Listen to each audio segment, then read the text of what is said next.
Hello everyone. तो RPF SI and constable की जो भी स्टूडेंट्स तैयारी कर रहे हैं तो हम लोग काफी टाइम से इस वैकेंसी का वेट कर रहे हैं। तो जब फाइनली वैकेंसी आ चुकी है तो आई होप कि आपकी जो तैयारी है वो काफी अच्छी चल रही होगी। इसके साथ साथ में मैं आपके कमेंट चेक करती हूँ तो बहुत से कमेंट जो आ रखे थे वो इसके डॉक्यूमेंट वेरिफिकेशन के टाइम पे जो जो डॉक्यूमेंट्स लगेंगे उसके लिए, तो मैंने इसके लिए आपको वीडियो ऑलरेडी प्रोवाइड कर दिया है। इसके अलावा आप अपनी जो तैयारी है उसमें लगे होंगे तो आपने कितना सिलेबस अभी तक कंप्लीट कर लिया है ये आप कमेंट करके मुझे बता दीजिए। इसके साथ साथ में प्रैक्टिस सेट अगर आप नहीं लगा रहे हैं तो वो बिल्कुल आप अपनी स्टार्ट कर दीजिए। प्रीवियस क्वेश्चन है वो आपको डेली का एक सेट आपको सोल्व करना है। तो अगर आपके पास ऑलरेडी अवेलेबल है तो ठीक है, आप कमेंट करके बता दीजिए कि आपने अभी तक कितने जो प्रीवियस क्वेश्चन की शिफ्ट थी वो अभी तक सोल्व कर लिए हैं। इसके अलावा बुक अगर आपके पास अभी तक नहीं है तो आप किरण पब्लिकेशन की ये वाली बुक्स फॉलो कर सकते हैं प्रीवियस क्वेश्चन के लिए।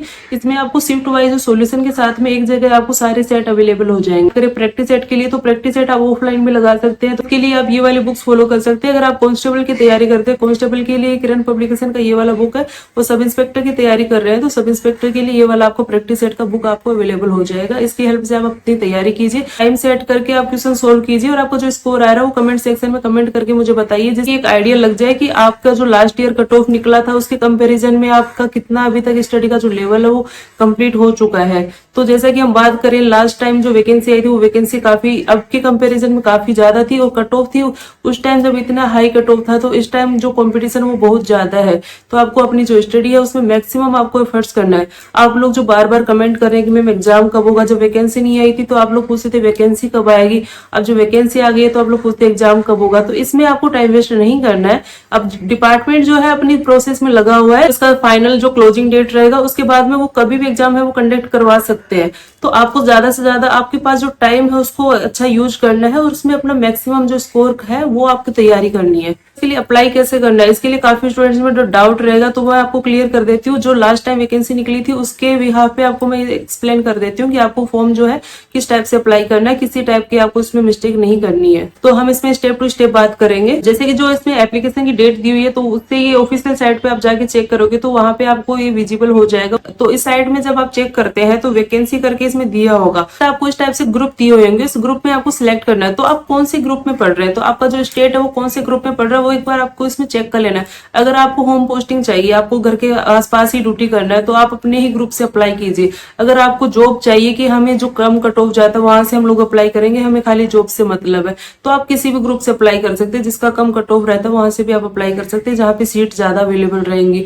तो इस तरह से आपके जो ग्रुप है वो डिवाइड होंगे। तो आपका जो सीबीटी एग्जाम है वो तो आपके होम जोन में हो जाएगा। उसके अलावा जो आपका फिजिकल टेस्ट है, फिजिकल मेडिकल जो टेस्ट है वो सारे आपके जो है आपने जिस ग्रुप से अप्लाई किया वहीं पे आपके सारे एग्जाम होंगे और आपकी जो पोस्टिंग है वो भी वहीं पे होगी। आप ग्रुप सिलेक्ट करते हैं टाइम बहुत सोच समझ के आपको ग्रुप सिलेक्ट करना है। नेक्स्ट आपके जो नेसेसरी जो इंस्ट्रक्शंस है वो इसमें दिए होंगे, आपको अच्छे से इसमें पढ़ लेना है। जैसे कि हम इसमें बात करें, जैसे आपने ग्रुप डी है वो सिलेक्ट किया तो इसमें सबसे पहले आपका जो होगा नाम इसमें आपको लिखना है, री एंटर फिर से नाम जो है, उसके बाद में आपका डेट ऑफ बर्थ है, डेट ऑफ बर्थ इसमें लिखना है।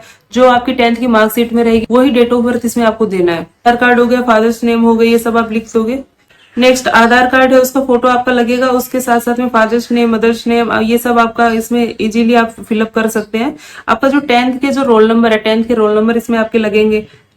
मोबाइल नंबर है, मोबाइल नंबर आपको अपने ही मोबाइल नंबर जो आपके परमानेंट है जो आपके चालू रहेंगे वो ही आपको मोबाइल नंबर आपको इसमें देने हैं। कौन सी ईयर में आपने 10th पास किया था वो ईयर आपको इसमें लिखना है। आपका इसमें रजिस्ट्रेशन कंप्लीट हो जाएगा, आपको एक ओटीपी आएगा, उसके बाद में आपको जो इसमें डिस्प्ले हो रहा होगा इस टाइप से आपका जो रजिस्ट्रेशन नंबर है वो आपको मिल जाएगा। तो इस तरह से आप चेक कर सकते हैं आपने जो डिटेल्स है वो सही फिलअप की है नहीं, आपको पहले चेक करके उसके बाद में आपको उसको सबमिट करना है। तो आपका जो रजिस्ट्रेशन आईडी है वो और जो ओटीपी है वो इसमें लिख के ये जो कैप्चा है वो दिया हुआ है वो आपको इसमें सबमिट कर देना है। आपको जो रजिस्ट्रेशन नंबर रहेगा वो आपको इसमें नोट डाउन कर लेना है या फिर इसका स्क्रीनशॉट लेके आपको रख लेना है।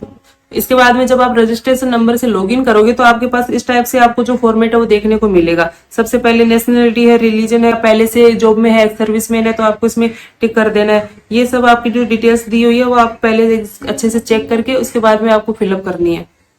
इसके साथ साथ में अगर आप शेड्यूल कास्ट से बिलोंग करते हैं तो शेड्यूल कास्ट वालों को एक फ्री फैसिलिटी प्रोवाइड की जाती है कि जब आप एग्जाम देने जाते हो तो आपको फ्री टिकट्स है वो रेलवे की तरफ से प्रोवाइड होता है। तो अगर आप वो लेना चाहते हो तो आपको इसमें यस क्लिक करना होगा, इसके बाद में ही आपको वो फैसिलिटी मिल पाएगी। इसके बाद में जैसे ग्रुप आपने सिलेक्ट कर लिया, डी ग्रुप जैसे सिलेक्ट किया है, उसके बाद में आपसे प्रेफरेंस मांगी जाएगी। डी ग्रुप में भी जो जो डिवीजन पढ़ रहे हैं आपको कौन सी फर्स्ट चॉइस देनी है, तो प्रेफरेंस देते टाइम आपको केयरफुली इसमें सबमिट करना है। आपका जो होम कौन से डिवीजन में पढ़ रहा है वो आपको फर्स्ट चॉइस पे रखना है। इसके अलावा सेकंड चॉइस आप जो देना चाहो इस तरह से आपके पास ये चॉइस रहेंगी। तो इस तरह से आप अपना जो चॉइस है वो आप इसमें डिसाइड करके सबमिट कर सकते हैं। 4 चॉइस आप दे सकते हैं। आपका जब मेरिट लिस्ट आएगी तो आपके जब मार्क्स अगर अच्छे रहेंगे तो आपको फर्स्ट चॉइस पे आपने जो दिया है वो ही आपको मिल जाएगा। अगर आपके मार्क्स थोड़े कम है तो सेकंड चॉइस, इसके अलावा थर्ड या फोर्थ चॉइस में से आपको मिलेगा। नेक्स्ट हम बात करें तो आपका जो 10th का जो बोर्ड था वो स्टेट है, डिस्ट्रिक्ट है, ईयर ऑफ पासिंग, ये आप इजीली आप इसमें फिलअप कर सकते हैं। इसमें आपको कोई डाउट नहीं रहेगा। इसके अलावा अगर सब इंस्पेक्टर के लिए अप्लाई कर रहे हैं तो आपके ग्रेजुएशन के जो मार्क्स है वो आपको इसमें फिलअप करने होंगे। ग्रेजुएशन आपने कौन सी ईयर में कंप्लीट किया वो आपका इसमें फिलअप होगा। इसके अलावा जैसे इंग्लिश में तो आपका एग्जाम होगा ही होगा। इसके अलावा आप सीबीटी जो एग्जाम है वो आप कौन सी लैंग्वेज में देना चाहते हो तो वो लैंग्वेज आपको उसमें चूज कर लेनी है, या आपको बहुत केयरफुली इसमें लैंग्वेज है वो सिलेक्ट करनी है। नेक्स्ट आपका जो एड्रेस का है, एड्रेस आपको उसमें काफी केयरफुली एड्रेस इसमें आपको सबमिट करना है कि तो एड्रेस आपको परमानेंट जो एड्रेस है जहाँ पे आप इजीली अवेलेबल हो जाओगे वो ही एड्रेस इसमें देना है, क्योंकि नेक्स्ट टाइम जो आपके जितने भी लेटर्स आएंगे तो इसी एड्रेस पे आपको भेजे जाएंगे। तो आपके बेसिक डिटेल्स है, उसके साथ साथ में एजुकेशनल क्वालिफिकेशन है, ये सबमिट करने के बाद जो नेक्स्ट आएगा वो पेमेंट मोड पे आप पहुंचोगे तो आपको पेमेंट जो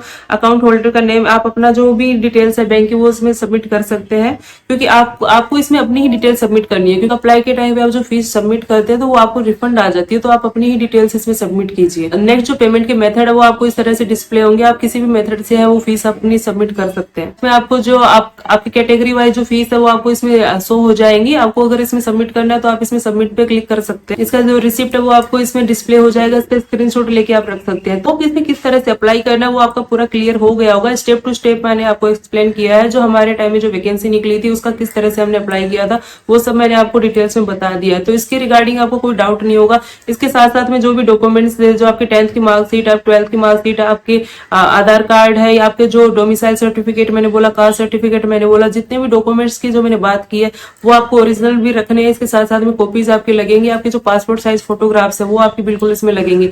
एडमिट कार्ड की एक्स्ट्रा कॉपीज आपको साथ में रखनी है, क्योंकि आप जो भी एग्जाम में आप जाओगे फिजिकल या फिर मेडिकल या डॉक्यूमेंट्स के टाइम पे आपको एडमिट कार्ड बिल्कुल इसमें लगेगा। तो आप ये सारी डिटेल्स केयरफुली आप इसमें देख लीजिए।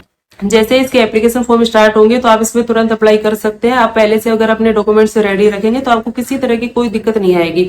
जब आप फॉर्म फिलअप करते हो तो बहुत केयरफुली आपको पॉइंट टू पॉइंट आपको इसमें फिलअप करना है। अगर किसी तरह का कोई डाउट होता है तो आप पहले इसमें क्लियर कर लीजिए। तो आई होप कि आपको सारे डाउट क्लियर हो गए होंगे। इसके अलावा आप जो भी आपके डाउट है वो आप कमेंट करके पूछ सकते हैं। आपके जो कमेंट्स आते हैं मैं इसको कोशिश करती हूँ चेक करके आपके रिप्लाई देने की। काफी अच्छा लगता है कि आप इस एग्जाम के लिए काफी डेडिकेटेड है और आपकी जो तैयारी है वो भी आई थिंक काफी अच्छी इसमें चल रही होगी। इसके साथ साथ में I wish you all the very best. आप जो भी सपना रखते हैं आरपीएफ ऐसा या फिर कांस्टेबल का वो आपका कंप्लीट हो और कभी इन फ्यूचर हमें मिलने का भी इसमें मौका मिले। इसके साथ साथ में मेरी जो बेस्ट विशेष है आप लोगों के साथ में, आप अपनी तैयारी है वो कंटिन्यू रखिए। Thank you so much.